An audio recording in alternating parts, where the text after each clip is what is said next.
So, you ever see a major disaster unfolding on the news and wonder who's actually in charge? Who's making the life or death calls? Well, today we're going to pull back the curtain on Thailand's official playbook for disaster response. Let's break it down. It's the big question, right? When disaster strikes, who's the commander? And the answer, well, it's not just one person, it's a whole system, and it's been carefully designed to protect people when it matters the most. Okay, so first things first, why do you even need a plan this detailed? Because in Thailand, these kinds of threats aren't just something you think about once in a while. They're very, very real. I mean, just look at this list. You've got everything from massive floods and serious droughts to powerful storms, fires, and, as we all know, pandemics.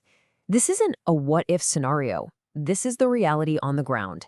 And that's exactly why having a solid, well-thought-out plan isn't a luxury, it's an absolute must. So, how in the world do you tackle such a huge, complex problem? Well, it all starts with a single, nationwide strategy. This right here, this is the master document. It's the rule book that makes sure everyone, from a local official in a small village all the way up to the highest levels of government, knows exactly what their job is when things go sideways. And the whole idea behind this plan is something called disaster risk management, or DRM. Now, what's so interesting about this is that it's not just about reacting to an emergency. It's a full circle approach. It's about creating safety that lasts. And this slide breaks it down perfectly. See, it starts way before any disaster hits, with prevention and getting prepared. Then you have the actual response when the crisis is happening. But, and this is the crucial part, it keeps going long after, with recovery and rebuilding. It's a continuous loop, not just a one-and-done event. All right, now we get to the heart of it, the chain of command. Who calls the shots and when? Well, the answer isn't just one person. Think of it more like a ladder of command that gets activated depending on just how bad things really are. Let me show you how it works. The entire system is built to be scalable. And this is so smart because it means a small local problem doesn't get tangled up in national bureaucracy. But it also ensures that a truly massive crisis gets the top-level attention it absolutely needs, and fast. Okay, this table lays it all out. At level 1, a small incident. The local district director is in charge. It's fast, it's local, simple. But if things get worse and it becomes a level 2 or medium-sized disaster, command kicks up to the provincial director. More people, more resources.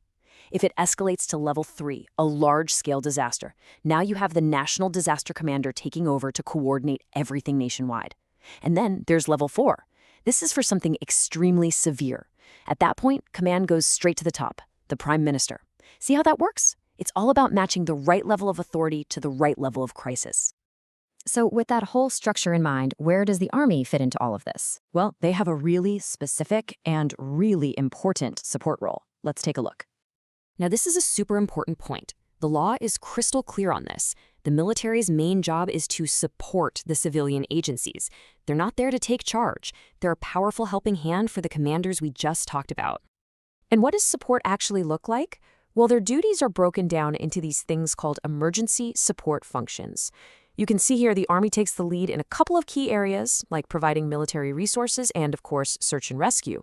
But they also play a vital support role in other areas, like communications, medical help, and even dealing with hazardous materials.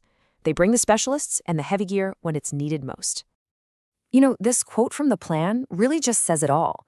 Their mission is about immediate help, jumping in to protect people and property to try and reduce the damage. It really frames their role as being there for the public in those absolutely critical moments. So, let's pull all this together. What's the big picture here? What's the one thing you should really take away from all this? It's this. Thailand's disaster response isn't improvised. It's not chaotic. It is a highly structured, multi-layered system. And all that complexity you see, that's actually its greatest strength.